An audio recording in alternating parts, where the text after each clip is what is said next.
Hello বন্ধুরা, কেমন আছো সবাই? দেশের এই ক্রান্তিকালে কতটুকু খেয়ে ভালো থাকা যায়? তো আজ একটি নতুন ভিডিও নিয়ে হাজির হলাম। আজ দুইটা বিষয় নিয়ে কথা বলবো। সেটা হচ্ছে যে ফেসবুকে একটা জিনিস গুঞ্জন উঠেছিল যে বর্ণাঢ্যদের অনুদানে বিষয় নিয়ে যে সাকিবকে ট্রোল করা হচ্ছিল, সেটা নিয়ে আজকে কথা বলবো। আর তিনি যে রিসেন্ট সম্প্রতি বর্ণাঢ্যদের অনুদান দিয়েছেন, ঠিক কেমন সাহায্যের হাত বাড়িয়ে দিলেন সাকিব খান, সেটা নিয়েও কথা বলবো। আর তাকে তাকে নিয়ে যে ট্রোল করা হচ্ছিল সেটা নিয়েও কথা বলবো। তো দেরি না করে চলুন ভিডিওটি শুরু করা যাক। আহ, এই দুটা বিষয় জানার জন্য পুরো ভিডিওটি দেখবেন, স্কিপ না করে এক একে দেখতে থাকেন, আমাদের সাথে থাকেন। আর আপনি যদি চ্যানেল নতুন হয়ে থাকেন অবশ্যই চ্যানেলটি সাবস্ক্রাইব করে আমাদের পাশেই থাকবেন। তো চলুন এই ভিডিওটি শুরু করা যাক। বাংলাদেশের মেগাস্টার শাকিব খান। আচ্ছা, কয়েকটা প্রশ্ন। শাকিব খান কি কখনো নিজেকে মানবতার ফিরিওয়ালা হিসেবে প্রেজেন্ট করছে, বা হুজুগে বাঙালির আবেগ পুঁজি করে সিম্পাথি ব্যবসার উপর নিজের ক্যারিয়ার দাঁড় করাইছে, বা দান করার নামে শো অফ করে ভিউজ কামানোর দান্দা করা লাগছে? সবগুলোর উত্তর হচ্ছে যে না। তবে এসব যদি সে না করে থাকে, তাহলে বন্যার ইস্যুতে হঠাৎ করেই তার উপর আক্রমণের তীর চূড়া কারণটা কি? হ্যাঁ, এটা মানি যে অবশ্যই দেশের এই ক্রান্তিকালে তার সাহায্য করা উচিত, এবং সে করবেও, সেটা আমরা ধরে নিয়েছিলাম। বন্যার এই ভয়াবহ পরিস্থিতির ৩ দিনও হয়নি কিন্তু সরকার নিজেও এখনো গুছিয়ে উদ্ধার কার্য বা সাহায্যের হাত বাড়াতে পারে নাই। যেখানে সরকারেরও অধীনে আলাদাভাবে একটা দুর্যোগ বা ইমার্জেন্সি অধিদপ্তর রয়েছে, সেখানে সরকারি এখনো গুছিয়ে উদ্ধার কার্য চালাতে পারে নাই। সেখানে একজন মানুষ যার পেশা সিনেমা নিয়ে, সে কি মুহূর্তের মধ্যেই সাহায্য নিয়ে হাজিরা দিবে? তারও তো কিছু প্রস্তুতি নেওয়া লাগবে, কিছু সময় লাগবে। নাকি অন্যদের মতো সে স্রেফ সিম্পাতি কামানোর জন্য মানবতার ফিরোলা সাজতে হবে? এটা আমার মনে হয় না। জাস্ট তাকে একটু সময় দেওয়া উচিত ছিল। হুজুগে নামেতে ধৈর্য ধরার দরকার ছিল। ধৈর্যের ফল মিষ্টি হয়।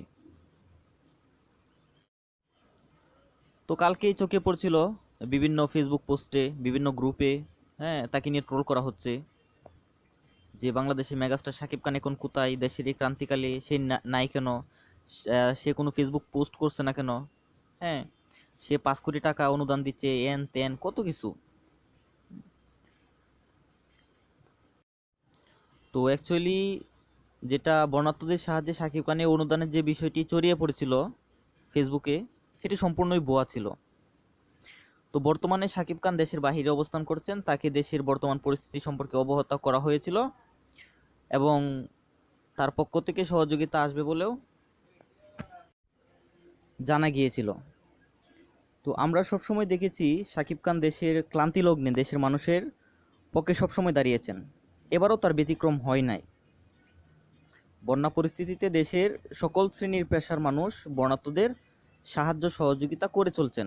দেশের প্রত্যেক প্রান্তের প্রত্যেক মানুষ যতটুকু পারছেন সাহায্য করছেন। আমরা দেখিয়েছি, ছোট থেকে বড় সবাই যে যেরকম পারছেন সাহায্য করছেন।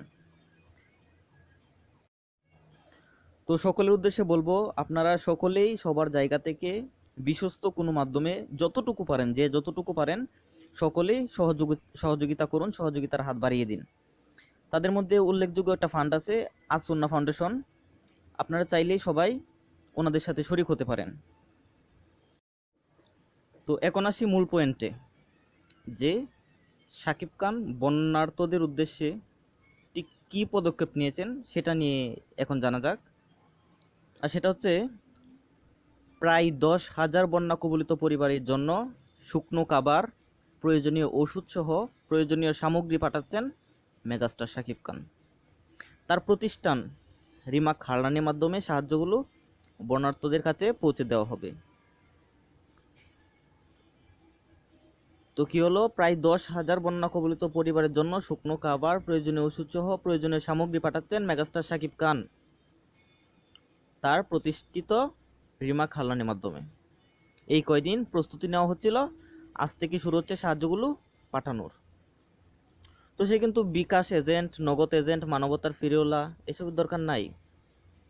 আর যারা এতদিন বলে এসেছে যে ফেসবুকে কেন পোস্ট দেয় না, তাদেরকে বলি, সে চায়নি শাকিব খান চায়নি কেবল ফেসবুক পোস্টে আর্তনাদ করে চুপচাপ বসে থাকতে। সরাসরি সাহায্য পাঠিয়ে বর্ণাঢ্যদের প্রকৃত উপকার করাই ছিল তার উদ্দেশ্য।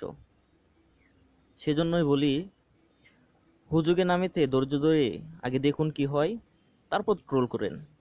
ট্রোল করতে তো আর টাকা পয়সা লাগে না, সেজন্য এটা খুব ভালো পারেন। অন্ততপক্ষে সবকিছু গুছিয়ে ওঠার সময়টা তাকে দেওয়া উচিত ছিল।